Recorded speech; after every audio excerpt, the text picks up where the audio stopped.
Letecia Stauch, or as her Aunt Brenda calls her in these several phone call recordings I have for you, Tisha Lan, claims that she's living the good life. She gets to do whatever she wants. She even says she's not so much in prison as a pretty nice, comfortable mental unit. At certain times of certain calls, you'll hear women in the background having psychotic episodes. You'll hear Letecia giving the good news about how she just got that TV she ordered, how they get to train dogs, how she hasn't seen a guard in who knows when, and even how she's disappointed in certain family members. Pretty ironic. Now, real quick, before I play these, I do want to mention all 5 phone call recordings are from the month of June, and all of them are between Letecia and her Aunt Brenda.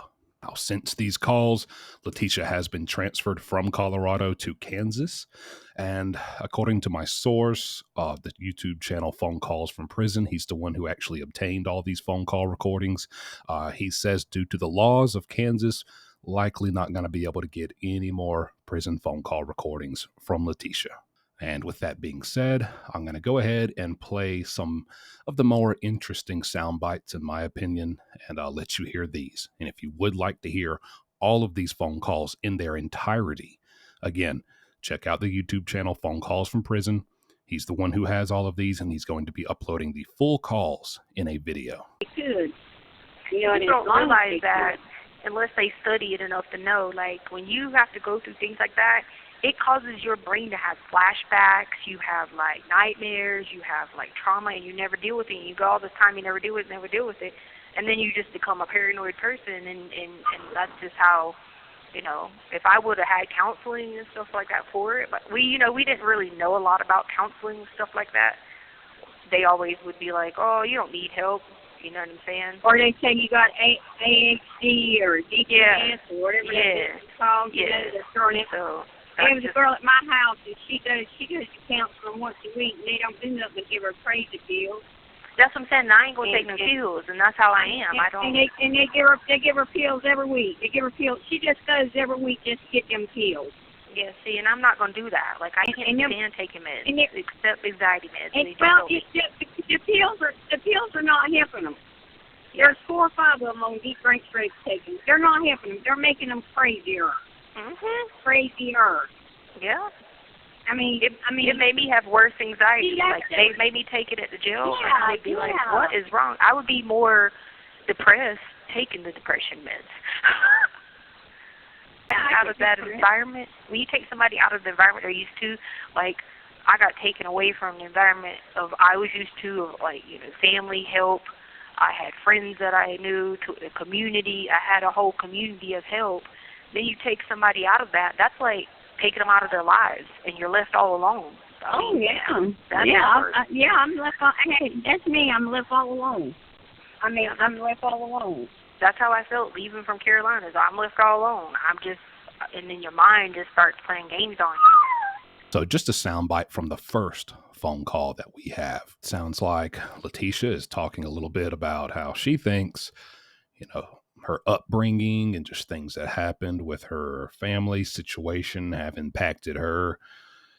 Maybe she's referring to what she's in there for now, and maybe that has something to do with it, or that kind of just pushed her down that road. Hard to say. It's just speculation, but let me know what you think. I mean, what's she really talking about here with this kind of family dynamic and this upbringing that she's talking to her aunt about? Also, it's interesting to hear about the medication part of that conversation. And she did mention they were wanting her, or they had her taking those pills in the jail, maybe possibly even the prison too, and that she doesn't want to do that. It was making it worse. She said after that, she got depressed. I mean, I think being in that situation, being in jail or prison alone is probably contributing to a lot of that depression. But, you know, that's how she feels. And let's move on to the second phone call, which is where things get pretty interesting as far as her living conditions. Hey. Hey, baby. I was wondering about you yesterday. Yeah, they moved me to, like, a different place on the... They did what now? They moved me to, like, a different building on the facility, so now I'll only get to come out for, like, 45 minutes, so... A day? Yeah. Well, I mean. So, what do you mean a different facility? No, it's a different building in the facility. In this facility, is it about the same rules, regulations, and everything? Yeah, it's a mental health building. Well, take advantage of it, baby, and do what you need to do, okay? Yeah, I guess. It's just be bored out my mind. Well, let me ask you this. I'm working. I looked it up about the TV thing, and all. I don't think you're going to be able to get a television, Tiffany. What do you mean? Everybody in this whole thing has a TV but me. Is it just me, or did like that last sentence she said about what do you mean? Everybody in the place has their TV but me. Sounded like that's more the way she wanted to say it. It's just crazy. I buy Denver women's stuff. I'm in a residential treatment, which is a mental health building. So, okay. And the only thing I got to do is go on that JPay and have them send it to you? You have to put the money on JPay, and then they take the money out of here, and they bring us the TV, the remote control, the cords to plug it in. Like, I got two cable cords two cable boxes in my room, like the plug-in things. I have two in my room. You got everything in there except for the TV. Yeah, no, we can have TVs. This building is not like anything you see on TV because it's Colorado. Nobody ever locks down. Everybody gets I know that you're done. It's just that I'm on such. It's for safety, not for me, but because of how my case was aired. You see what I'm saying? That's why. That's why I'm only 45 minutes, and they put me in this residential thing because what they're trying to do is get this a psychiatrist and like mental health treatment. They're trying to get like that where you can be out all day because the rest of these people in here, that's why I'm out so early, they're out all day. They walk around all day long, and then you can go get a dog at a dog program, and you can train the dog. You train them for like veterans and disabled kids and stuff like that. It sounds like what she was, both of them were talking at certain times. It sounds like she's saying she's in a pretty loosey-goosey part of this facility, but her specifically, because of who she is, she has to be locked down when pretty much everyone else doesn't. The normal itinerary there in that unit is that you don't get locked down, but she does, which it's not surprising to me. But yeah, she really wants that TV. She's coaching her aunt on how to hook her up with that good old flat screen. Also talking about the dog program. They get to train dogs for, different groups of people. But like, I can't do anything like that until they can clear me on security. It's just probably going to be a year or two before they can clear me on security. You know what I mean?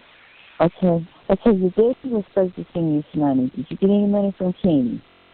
I haven't gotten anything yet. The only thing I got is yours. And I spent that because I got shoes, because I had to have shoes and stuff. Now, listen what Aunt Brenda says to you, and please don't take this the wrong way, sweetheart. Because, you know, I love you, and I'm going to do what I can for you. Yeah. When we hang up, I'm going to call JP, and I'll send you some money, okay? Okay. You're only allowed a certain amount of money, but I'm going to send you $500 this woman. This is for you only. Now you got to be sparing. You got to be sparing these. So if you get a TV, you know you're going to only have a certain amount left for the rest of the month. Yeah. Okay. Man, that part, it brings me back, because if you're new to the channel and you don't know, I've done 10 years myself in state prison, and she's clearly got an aunt who really loves her, and it's really busting her butt to do what she can for her and get her, what she needs. She really cares for her, and that's just, man. And then you hear her, listen, Tisha, Lynn, I'm going to do what I can, and I'm going to, I'm really trying. I'm going to send you $500, which is wow. People don't get that very often, in my experience. You don't get that much, and that's a blessing. Nothing short of it for anyone in that situation, especially her. And to hear her aunt kind of, listen, please, basically, please be sparing with how you spend this money, because I can't just throw $500 here left and right at you. If you get that TV, just, you're only going to have, and Letecia just kind of blows right by. Yeah, well, and just make sure you can go ahead and do that immediately, because if you do, then I'll, go ahead and be able to. I'm just like, Jesus. Oh, man. Anyways, let's move to the next phone call. And something pretty interesting happens in this one. There is some ruckus happening in the background, and it sounds like Letecia has finally been able to order that TV. But what I'm going to do is I'm going to send you $100 tomorrow. So I'll do the best I can, baby. That's all I can do. No, I know, Brenda. I appreciate it. Thank you so much. Like, it's crazy here. Cause, like, you literally have to, it's like having your own little apartment. You have to buy everything here, and it's like, it'd be different if they let us actually work and make money, but, You're not in there to work and make money, but they should let you have something to do to maintain yourself, at least, I know.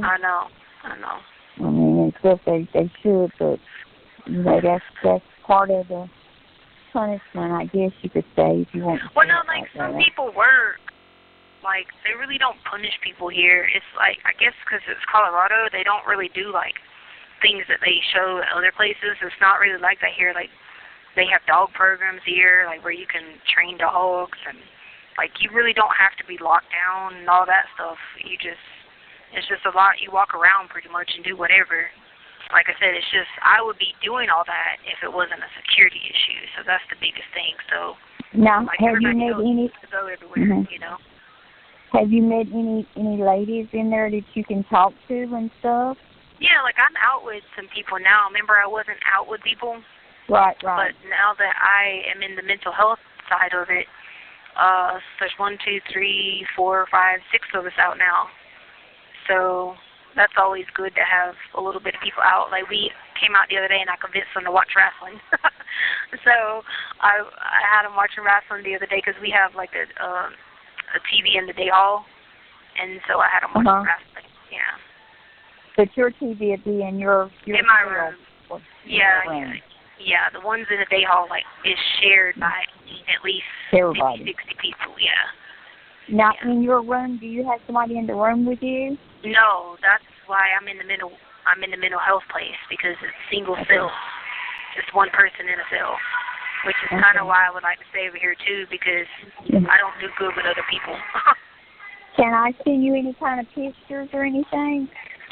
Yeah, you can either upload them on the online JPay and then they print them, or you send regular pictures. Can I put them in the mail? Yeah, you can put them in the mail. I mean, I was going to send you some pictures of Trader and me. And, something. Going crazy. She's beating on the doors. On whose doors?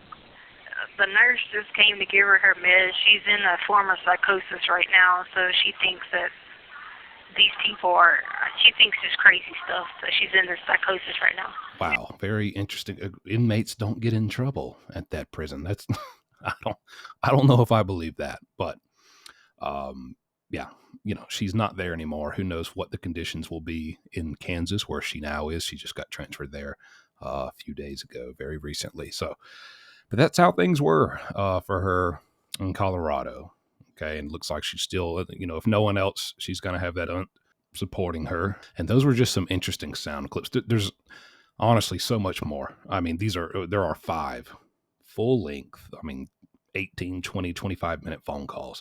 And there's a lot left out here.